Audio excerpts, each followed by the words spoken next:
Here's a quick little survival video I filmed one weekend off the English coast. It is meant to be a guide / instructional. I often use an anchor with this. We'll be detailing and testing some common methods, techniques and stories and how to film them. Please do excuse the note reading and the sunburn. Thank you. Please do know that this was filmed over the course of 2 days and 1 night.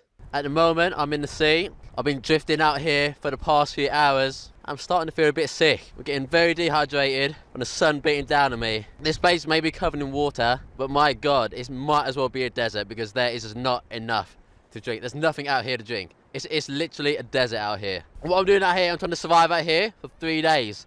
I'm on the first day and, I feel quite scared, It's not night time yet, being out here for a few hours. And, I'm very kind of anxious about this water. You fall into the water, you could die. And there's not really anyone around to save you. So I was going to see how it goes, take it, a bit at a time. My mouth's already dry, but I'm not having any liquid inside me.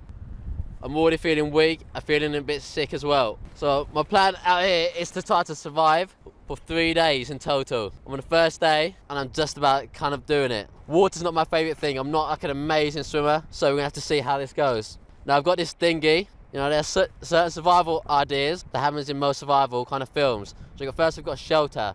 Now with shelter, I can't really make anything. I'm out in the sea, you can't make shelter out of water. With fire, you can't make a fire because you're on an inflatable dinghy.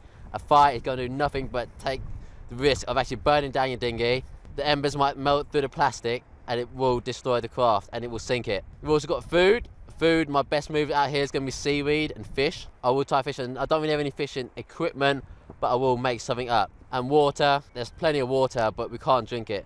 It's the old kind of saying, water everywhere and not a drop to drink. At the moment, I do feel a certain amount of fear, but courage is going to places where you don't want to go. It's just a place I don't really want to be, but you got to be brave and you got to go out and do it. Now, a lot of survival is all about preparedness and knowledge.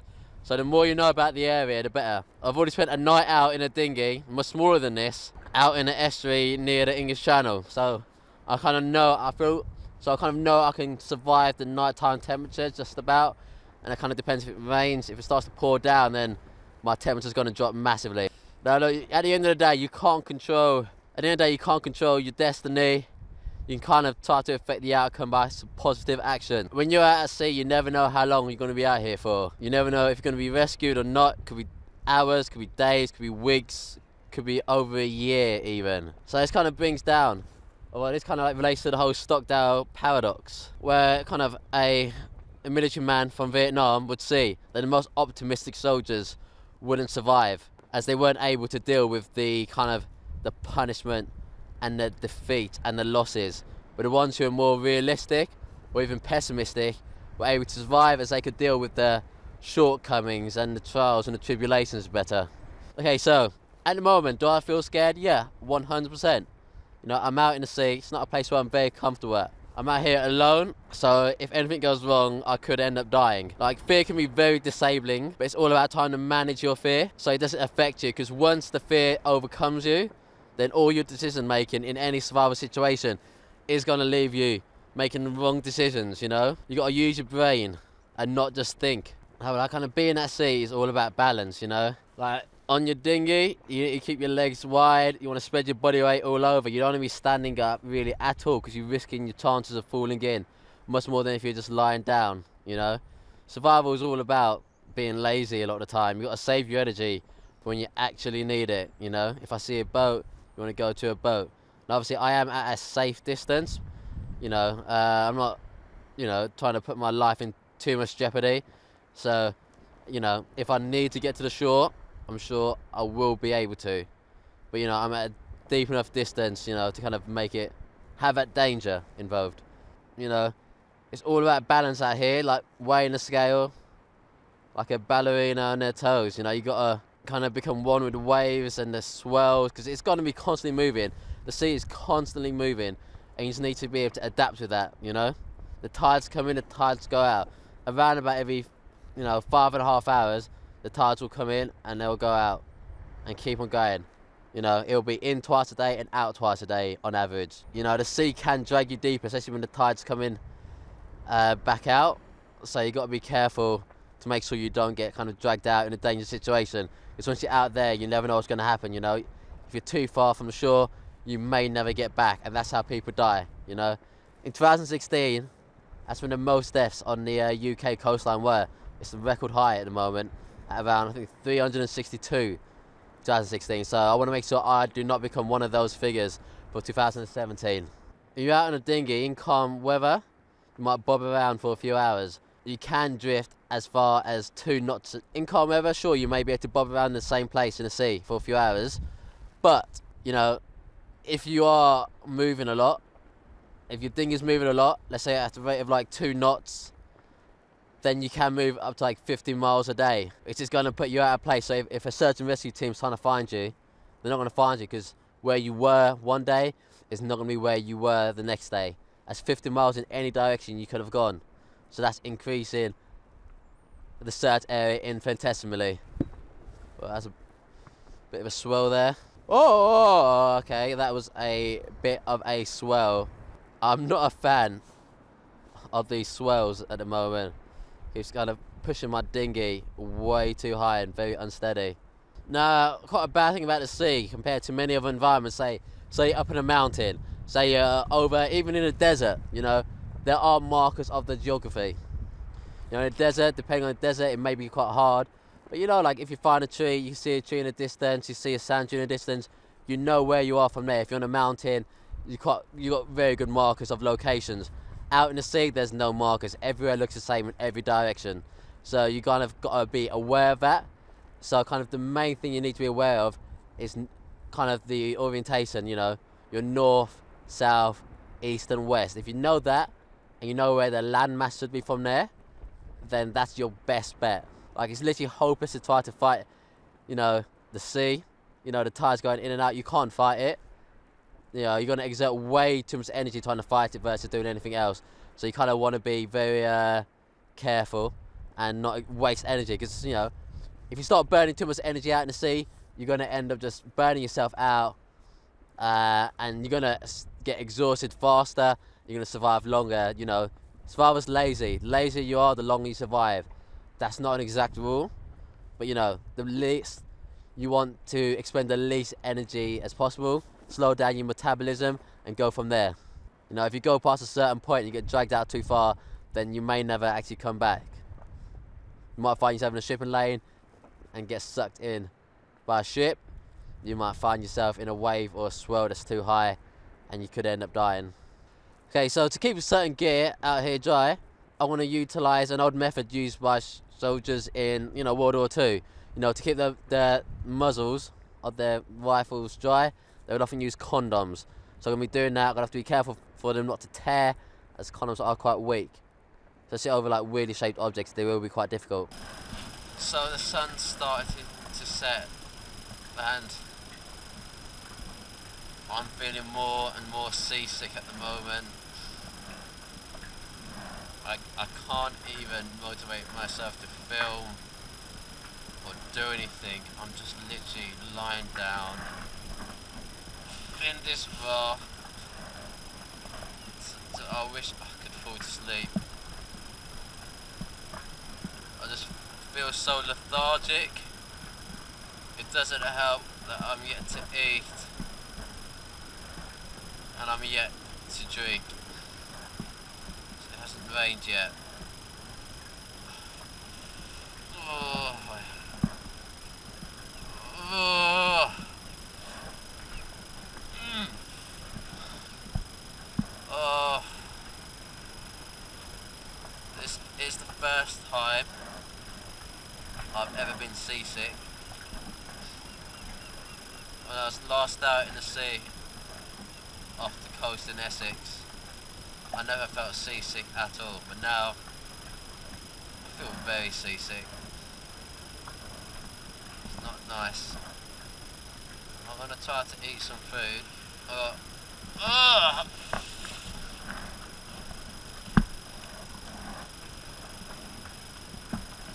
I feel really sick. It's really hitting me hard. Oh my god, this is a very lethargic film.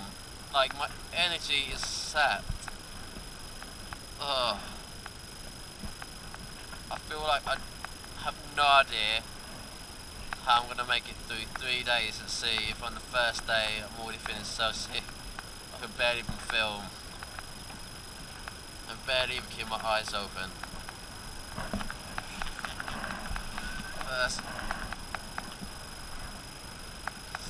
Seaweed. Little known fact, seaweed is edible and they are carbs, which is going to help with your energy levels. Now, fortunately, because of being in the sea, they're quite salty, so I don't want to eat too much. As I'm not feeling too well, I don't want to eat too much anyway. I just kind of need something in my stomach, and hopefully it will settle me. What I'm first going to do is test whether it's edible or not. So I'm just going to bite into it.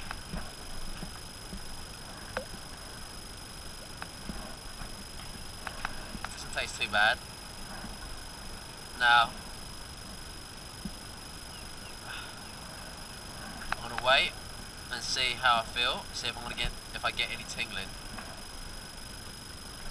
or like if it makes you feel worse.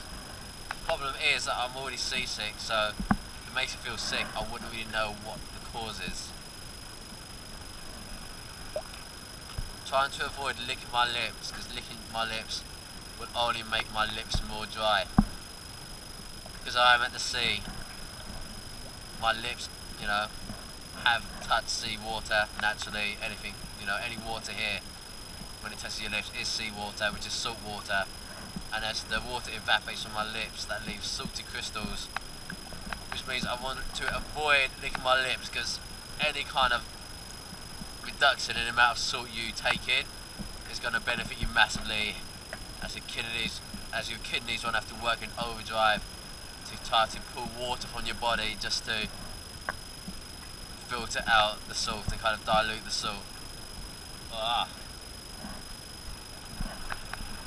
The sun's going down, I can feel the temperature dropping. I feel like it's going to be a very, very cold night. I think I fell asleep there. It feels, the lethargy is a bit much at the moment. The sun's going down, I'm getting colder. The sun's going down, I'm getting colder. How will I have the energy inside me to deal with the cold in the night as I can't make any shelter?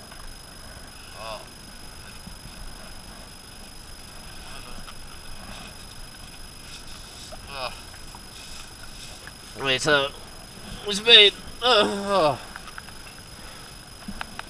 my god, I feel sick. I don't think this seaweed is harming me, so I'm just going to eat some of it. It's not too bad, it's just a leafy green. So tired. I've just been falling asleep. I'm just going to try my best to try to sleep off this seasickness, so I feel way too ill. It's getting darker and it's getting darker and it's getting colder. It's getting darker and it's getting darker and it's getting colder.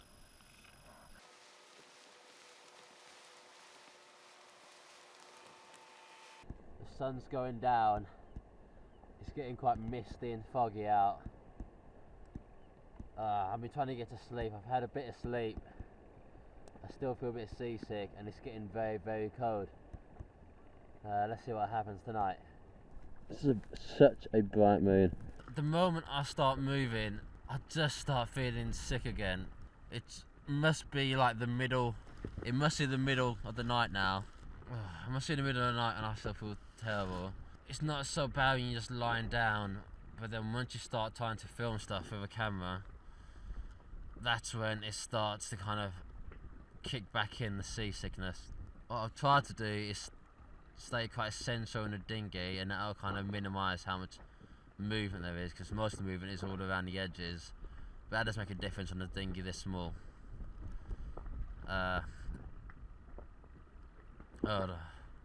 I've had some sleep, which has been nice. Other than that, I feel absolutely terrible. The temperature has taken a turn for the worse as well. It is absolutely freezing cold. The wind takes the heat out of you. The sea air just takes the heat out of you. To kind of get some more light.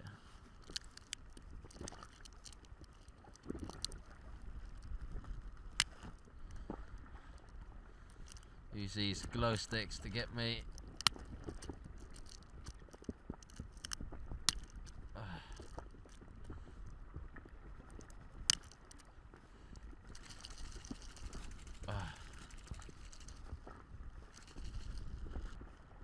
My only plan now is to just try to survive the night and try to stay warm enough. I'm absolutely soaking wet. Despite not even having been inside the water, I'm still soaking wet. Just from the sea air and just from water just constantly splashing its way in, it does soak you through. There might be a leak on this thing, I don't know. But there's got a fair bit of water inside here. I'm very concerned. If I do vomit, I will lose vital liquid out of my system, which I can't afford to do with no kind of water intake at the moment. I do need to keep hold of any liquid I have in my body already. I feel so sick. Just my stomach feels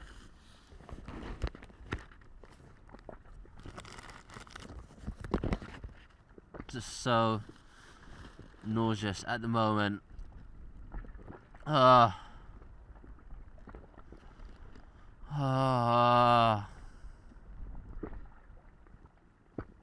Just constant moving around.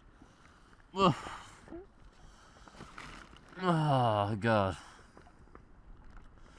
It's just, I didn't know that seasickness or motion sickness would actually affect me in this way, to this degree.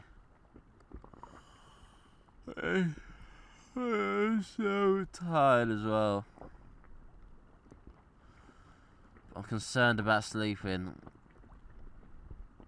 As if I'm asleep, I'm not aware of the swells or the waves.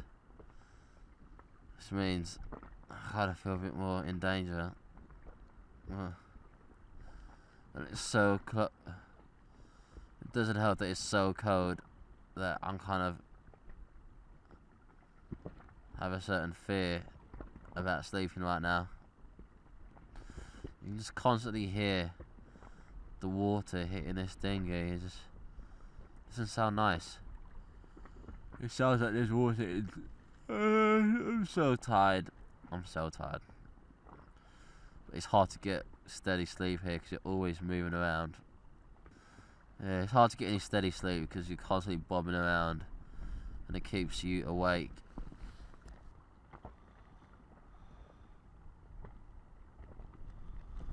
No, it's getting... Nah. It's getting too cold. Oh god, it's cold. So yeah, I've been trying to avoid going to sleep. I'm kind of scared if I fall asleep I might not wake up. My boat might kind of sink itself. I've been trying to avoid going to sleep, so I'm scared when I wake up and the boat might sink itself. It's so cold. And I have had a bit of sleep, you know. In my dreams I was getting with a girl and my mouth was so dry the whole time. And it, that kind of reflects how I feel in the real world, where my mouth is very dry. Like all the seawater, the salt water, the lack of actual fresh water. But the boat being white will increase my chance of being seen if a boat does come across my path. In terms of I don't want a boat to crash into me, because it would absolutely just probably drown me or something like that probably. So yeah, staying warm at night is my #1 priority. Food's not important, water's not important, fire's not important. Just being warm is key. It's important to not get rid of your clothes, discard them, because they will keep you warm the more layers you've got on. And I try to keep my face below the walls of this boat, as that kind of blocks out some of the wind, and I'm wearing my hood to stop the wind from hitting my face as well. But as I do this interview, I'm getting absolutely bloody cold. It's getting cold. Clothes are an important barrier between your body and the elements, so it's good to keep them all on. They are wet. I'm shivering. But, oh God, it's better than being naked. And I've done these things like this naked, and being naked is the worst, as you're just cold the whole time. But the only shelter I really have is my clothes and a bit of plastic. The only shelter I really have are my clothes and a bit of plastic. My heat loss areas, or my heat loss zones, really at the moment are like my feet and my face. So a lot of my heat is just dissipate. Oh, sorry, it's getting cold. Dissipating from, and it is absolutely freezing out here. There's an American who survived, I think, many months out on a boat without any food or water, and he survived because he had managed to stay on top of his boat the whole time. Once you're in the water, that's when hypothermia really kicks in, because the water will take your body heat away from you so much faster than that. Oh my God, it's so cold. And you need to protect your heat loss areas, like your head, your groin, your chest, your torso, your feet, your armpits. So I try to kind of curl myself into a ball like this, and just to keep a bit more warmth inside of me, rather than trying to sleep out with my legs straight. I try to curl into a more fetal position. See, that's the cold and tiredness hitting me hard. I don't have any gloves on, which means I'm losing a lot of heat from there. Yeah, just want to get something between you and the outside elements, whether it's the clothes, it's the boat, it's anything. So we're coming to the end of night one. As you can see, the sun is rising. Good thing about seeing the sun rising is that the sun will always rise from the east and set in the west, going down through south. So if that way's east, then west will be that way, and that's where the landmass will be in this situation. It'll be the British landmass. Obviously I can see the landmass. I'm not an idiot. I'm not gonna take my dinghy out a billion miles out in the middle of nowhere. Like, you need it a safe distance away. Gotta be safe. Yeah, I'm freezing, so I'm gonna try to get some more sleep, and I'm going to also, if I can, when the sun does come out, I'm going to use it to get myself dry and warm again. Kind of bathe in the sun like a lizard will, or a snake will, as they can't regulate their own temperature. At the moment I'm struggling to regulate my own temperature, so I've got to take a kind of leaf out of a lizard's books.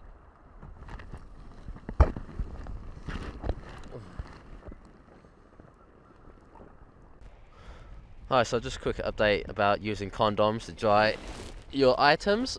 As you can see, I put my audio recording into 2 condoms, just like the World War II soldiers did. Yeah, so I've survived my first night out here. It was pretty damn cold. I'm still cold at the moment, but I'm kind of trying to let the sun kind of warm me up and dry me off. I'm still wet and soaked from being inside this dinghy. I haven't even been in the water yet, but just, the water splashes into here. There's piss inside it as well. It leaves you quite wet and soaked through, so I'm trying to let the sun evaporate the water off me at the moment. Well, to be honest, I'm going to be a little bit lazy. I'm going to just record just a bunch of anecdotal type stuff now, because it is very hard to film out on a dinghy. There's some notes I made last week, which are things I wanted to talk about when I'm out here. So it's going to all be in one cut. So you have to edit that yourself. Okay. So this is one survival challenge where there's so much water, but I can't drink any of it at all. It's a very unique situation that I've never really been in before. In most challenges, the water which I've been around is normally always been fresh water, if there is any water there. It's the old adage, water everywhere, but not a drop to drink. Ocean seawater should be avoided because it's really bad for your kidneys. It can cause kidney failure and dehydration.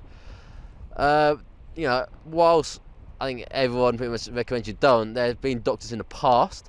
A guy called Dr. Alan Bombard, back in 1952, did a study where he went out at sea and drank seawater, but his findings weren't very clear and there wasn't really that much data. He kind of wrote down on it, so I'm not really sure how much seawater he drank versus how much fresh water he drank. He said he spent like 65 days out there in the sea with no provisions other than salt water, some fresh water somewhere from like rain and like fish. How much of this is known to be true, there's no way to know what his ratios of fresh water and seawater were. So it is possible to do this. It's not really worth the risk. I don't really need to. Because the thing is, because seawater has a higher urine content. Okay, so basically human kidneys can only make urine that is less salty than seawater, which means that more water is used to get rid of the seawater than the seawater you're drinking. This causes dehydration and kidney failure. Some people say that it's possible to drink up to about 32 ounces of seawater a day, but I don't know. It may do harm to you and it may do damage to your kidneys. And I think to drink 32 ounces of seawater, you really do need some fresh water at hand to kind of like dilute it. Sort of like ratios. Yes, even like salt water will cling to your lips, like the sea air, salt water. You lick your lips, you're going to make yourself more thirsty, so I try to avoid licking my lips. But I feel like I have to lick my lips because they're so dry, it feels like they're being damaged. So it's kind of like the balance between, a bit of pain here. Nobody ever dies from having dry lips versus trying to minimise your kind of salt intake, no matter how small. It's kind of risk and reward, The tongue's very absorbent and it will absorb the salt. Salt in blood is, I think, 0.9%. Seawater is 2.1%. So you can see the big difference there. It's like almost double the amount of salt in seawater than there is in your own blood. Also, drinking urine, don't drink it. It's salty. It's not worth it. It's got, you're just reingesting salt from your kidneys it's reingesting salt that your kidney has been trying to eliminate. So it's best not to drink seawater. No. You shouldn't drink your urine either, because really what you're doing is reingesting salt which your kidney has been trying to eliminate out your body. So it's kind of counterproductive. Now, drinking rainwater is what it's all about. But it hasn't rained yet. We're in England. Well, we're not in England. We're near England. And you would have hoped, or I would have expected it to actually rain a bit. To my knowledge, it hasn't rained. But, basic methods when it does rain. Basically, your boat is covered in seawater. Seawater's jumped in. There's just liquid on the base of your boat all the time.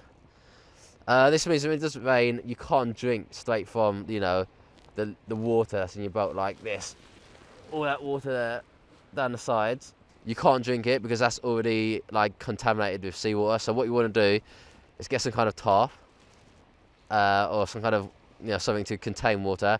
As it starts raining, wash out the container so that you get rid of all seawater, and then you can collect fresh, uncontaminated seawater from there on. But as I said, it hasn't started raining yet, so I'm yet to actually do this in practice. So basically about my night's sleep last night, it was bad. It was cold.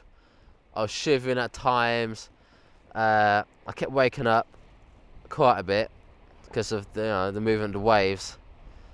I still feel a bit seasick just from constantly being bobbed around. My hands were pretty much completely frozen, could barely even move them at all throughout the whole night. And this is followed by the fact that my back is killing me. because when you're kind of lying in a raft like this, it is very bendable to your weight. So I was already sleeping in like a slumped position, and then when you combine that with the constant movements of the water underneath your raft, your kits on like bends, your malleable base, like my back was constantly being contorted into uncomfortable positions, which wasn't very nice. So that was very uncomfortable. As I was doing yesterday, I kind of wanted to fill in some stuff about the seaweed. I didn't really have time to talk about. Seaweed can be one of your best sources of sustenance out here if you don't have the equipment to fish. You know, it's very easy to catch, very low intensive, but the calories aren't really very high. So you can do seaweed, as I did yesterday. I did a few tests of it. I tested it on my tongue, waited some time, see if it had any ill effect on me. It didn't have any ill effect, so I continued eating it. Living off seaweed may not sound fun, but hey, like, what you're gonna do, it's easy food, so you can't really complain too much. You know, it might not be, you know, the most appealing meal or appetizing meal that you can find, that you'll have all year round, but it'll, you know, fill in that little void in your stomach and make you feel that bit better, you know. It'll kind of activate your digestive system, and that'll help keep you warm in the night, you know. If you eat a bit of seaweed late at night, then throughout the night, your body's going to be kind of working to digest it, and that's going to keep you warm. But be careful not to eat too much. It is quite hard to digest the food, so if you don't really have any drinking water, it can kind of do more harm than good. But you know, I only had a little bit just to settle my stomach. So I feel like it might have settled my stomach. I feel a bit better. I still feel a bit nauseous from moving around all the time, but I'm kind of getting a bit more used to this seasickness. You got to make sure you thoroughly chew it, because it is hard to digest by your kind of digestive system. Chewing it properly would do you the world of good and save a lot of hassle down the line. Also, like in any seaweed, you can find actually not just seaweed inside it, but you can also find, you know, edible fish, crabs, shrimp, just anything inside it. You can either eat this stuff or use it as bait. It's very useful. It's low calories, but for the long term, it won't be enough. I'm just trying to use the sun to warm me up at the moment. It's working. I can't wait for it to become midday when it gets a bit warm and the sun's just right overhead. I'll start to feel a lot better then. For now, that's it. You never know whether a helicopter could be a rescue helicopter or not. Who knows? There's no way to know. I'm gonna do some fishing. I don't have any fishing line or fishing equipment. We're gonna go very improvised stuff you can find out in the sea or on your boat, like in the water or on the beach. So what you see a lot are tin cans floating around sometimes. I've got my shoes as well. What I want to do is make a fishing line out of my shoelaces, and then I'm also going to make a hook from some can lids. So it's going to take my shoes off, like so.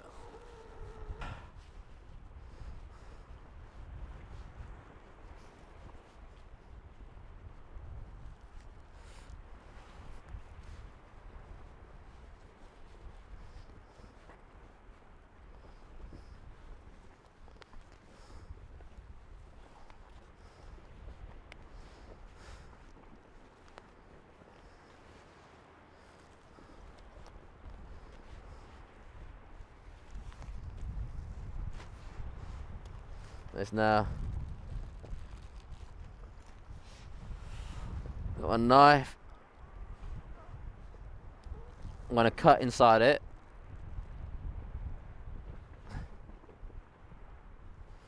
I'm going to have to use a sharper knife.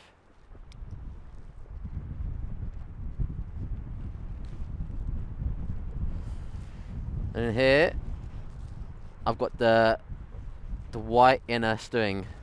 Let's cut that other end as well.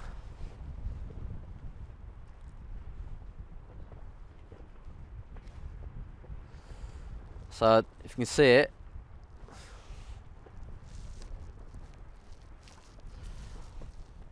got a white inner string.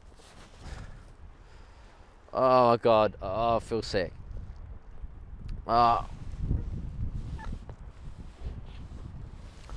feel very seasick and lethargic.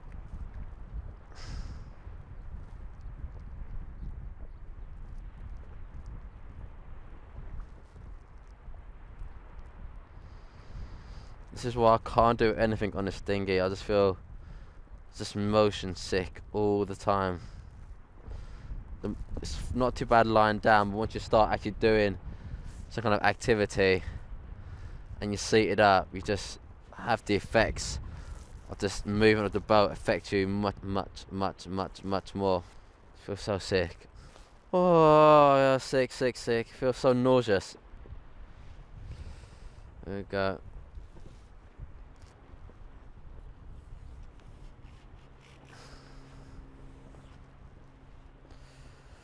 This will act as a fishing line.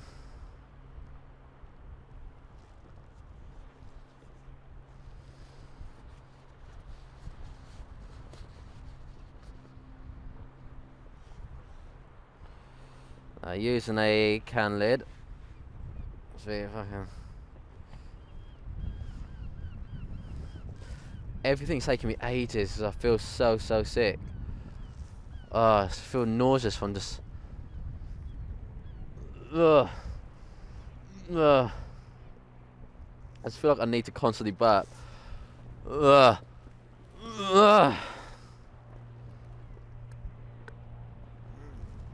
So you wanna try and make a hook out of this, generally by bending it and just.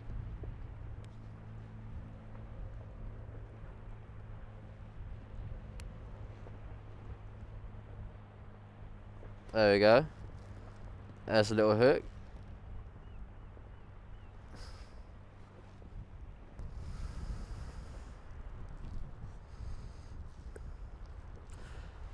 And there is an improvised hook. Right there to change the balance. Right.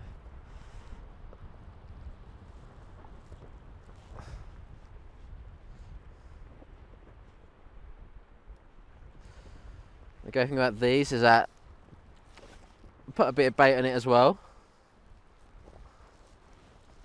Put a bit of bait on this as well. Fish are very much attracted to shiny objects, so this will kind of catch the sunlight, and that will kind of make the fish more interested to kind of bite and see exactly what it is. So let's give it a go.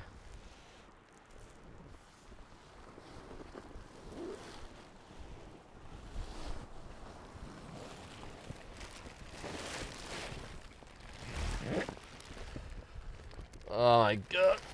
Oh my god. I feel oh. Ugh. Ugh. Ugh.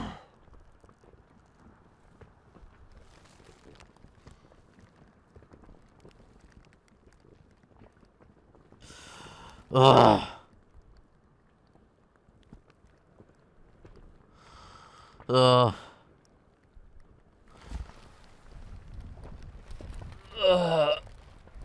Ugh.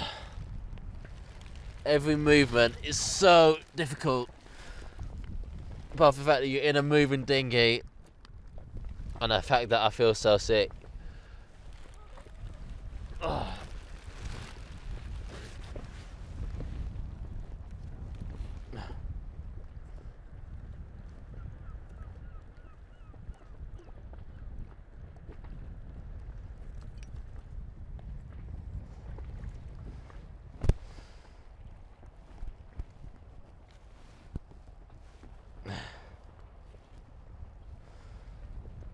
There you go.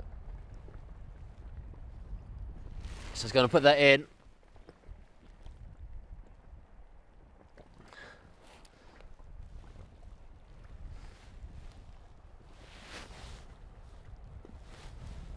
Just tie it around here.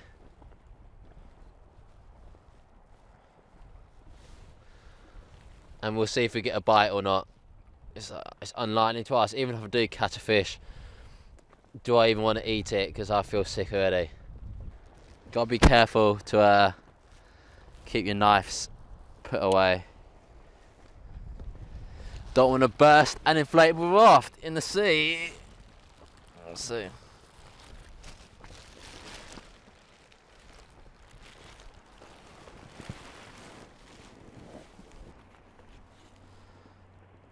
Okay, so like when you're in the sea, your main source of kind of food will always probably be what's in the sea, which is going to be fish quite often. You know, they're a great source of protein, but they don't have that much fat, and they are not a source of carbs. But you know, they're a great source of protein, great source of food. An advantage on my boat is that underneath it is a dark colour. For some reason, fish do seem to like the shadows created by dark surfaces on the top of the water. Whether it's because they like it out of curiosity or they feel like it provides them safety, who knows. To catch them, you can put like jewellery on a line. I've used a can lid and used that to help catch them, because you know they are attracted to shiny objects, and we'll see what happens. You can use like a piece on you can also use pieces from a smartphone if need be. You can do whatever.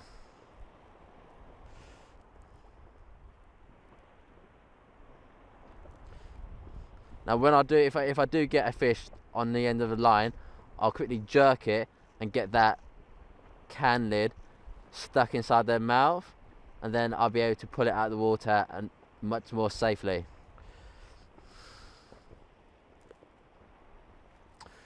You know,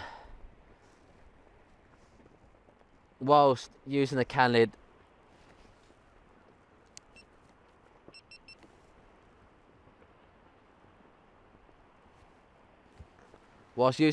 isn't going to be as useful as say using like a fishing hook. I'd know that a can lid is very much unlikely to burst my boat, whereas a fishing hook could easily burst my boat, so it's not the worst thing in the world.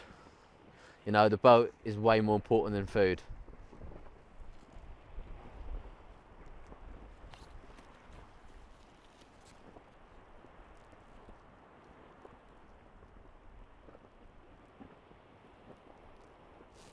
Now it's better to fish during the day when it's warm, because I feel like you can be more active. But at night, if you can use a light, you can definitely attract more fish to your bait.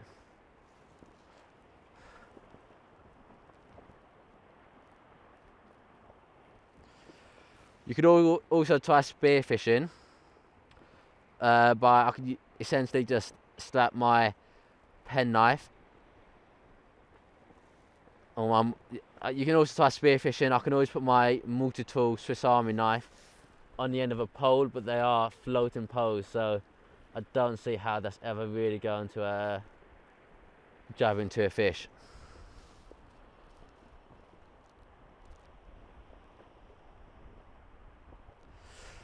Now, eating fish has a serious downside for just survival. Whilst they are full of protein, protein does require extra water. So yeah, basically, yeah, fish has a serious downside to any kind of survival task. You know, they are full of protein, which is a massive plus, but protein requires a lot of extra water just to flush out the byproducts of digestion. It's better to get carbs, but you know, eating protein, eating in general, will force you to kind of get dehydrated faster than say if you was eating carbs. But you know, there's not many carbs out in the sea, unfortunately. There is seaweed, but you can only have so much, as it is hard to digest, and it is, you know, covered in salt as well, and you can never really get rid of the salt content inside it. You know, fish are not just food, they're also liquid and water. Like, you know, in their flesh, their eyes and their spine, there's water. You can extract the liquid by breaking open the vertebrae and sucking it out. But you know, it's better having fats and sugar in survival, but I don't have any on me. Well, you can drink the blood of a fish, you know, but the blood of saltwater fish is a lot more saltier than freshwater fish. So it might be you could drink the blood out of a fish, but the salt content in a saltwater fish is a lot higher than the salt content in a kind of freshwater fish. So it's probably advised to not do it.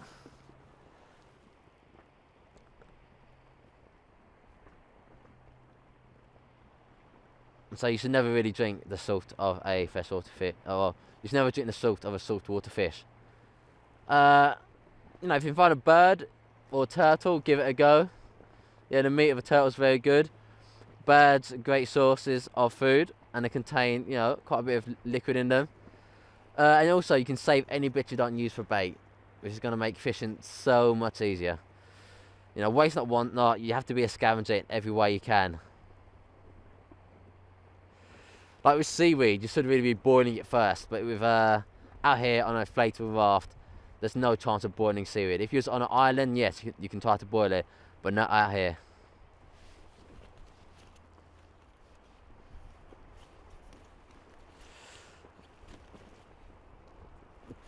Now, there are some kind of major safety. Now, there are a lot.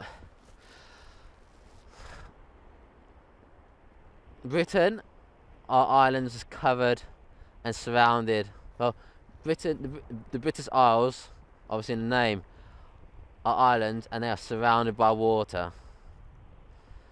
Unfortunately, based on like kind of coastline fatalities, the RNLI, which do a great job, have said that in the past year, I think 162 people have died at the seas around the coastline of Britain.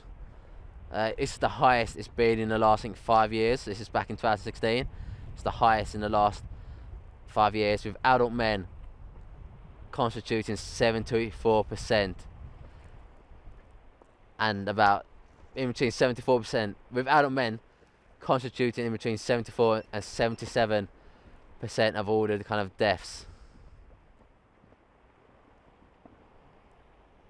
Now, this time last year in August, 5 men were pulled dead from the sea at Canberra Sands, you know, and a 6th person was thought to be missing, you know. They're most likely dead as well, you know. The number of people that died in 2013 on the coastline is the highest it's ever been as well, and then it was beaten again in 2000. Well, shouldn't really say beaten, but it was unfortunately increased in 2016. Now, more people die in Britain at the coasts than they do die in cycling accidents, so you really got to be careful when you're out here.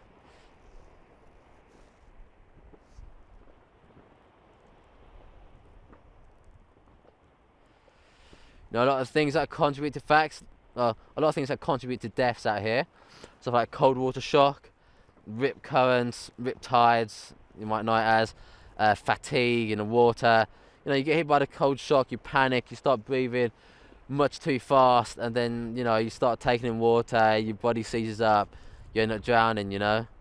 The water, it's full of hidden dangers. You know, in the water, it's so different to land. You know, on land, you're safe. In water, you go inside the water, there's no oxygen, there's no way, you will die. Within like a few minutes of being like underneath it.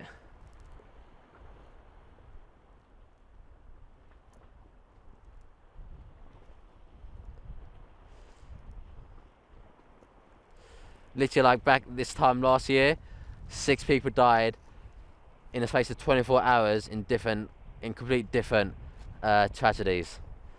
This time last year, 6 people died in the space of 24 hours in like different tragedies around of Britain on the coastline. This is back on the 22nd of August 2016. Even so, like last month in July, 2 part-time sailors did drown over in Donegal. You know, they're used to the sea, but some unexpected rough conditions unfortunately took their lives. You know, they were good conditions when they went out, but they got worse as the evening went on. So you really got to be careful about what you're doing. You got to have your safety equipment with you. You got to have your head screwed on. But a lot of the time, if it gets worse to a point, there's not a lot you can do. I'm about to take off all my gear. Everything I'm wearing feels so itchy.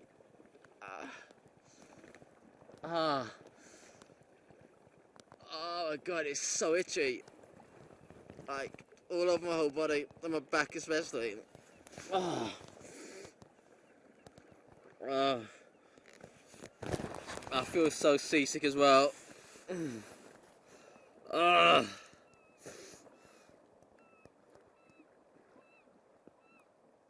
I just want to throw up. I want to throw up at the moment. Oh god, it's really getting tough.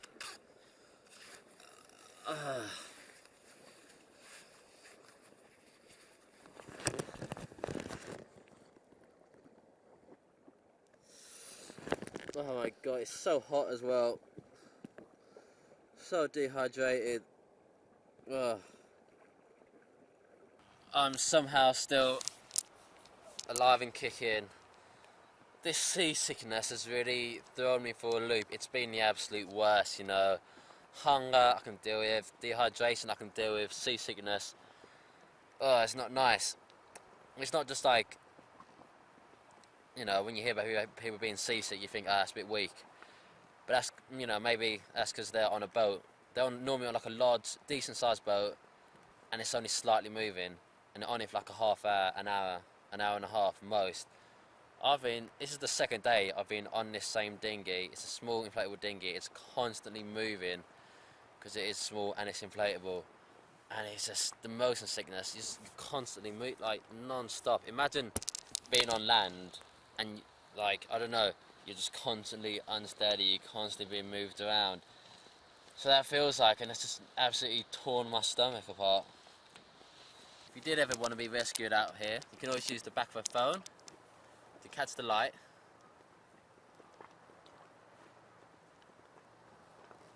And create a signal.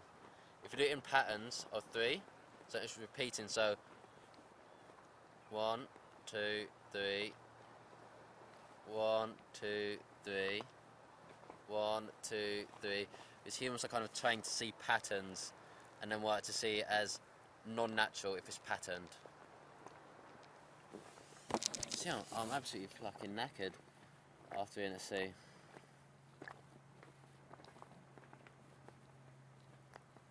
I'm absolutely shattered. It's just the seasickness is just non-stop.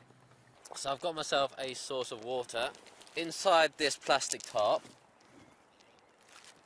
there was seawater, and now you can see all these droplets at the top must have evaporated and condensed. So what I'm gonna do is cut it open and lick the droplet. It's not a lot, but it's good. Now it's right like a soda still. I'm gonna just go into it and get some liquid.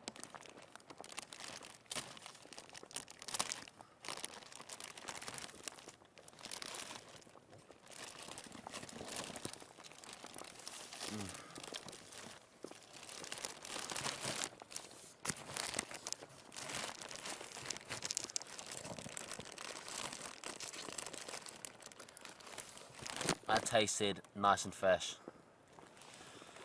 That tasted so bloody nice and fresh.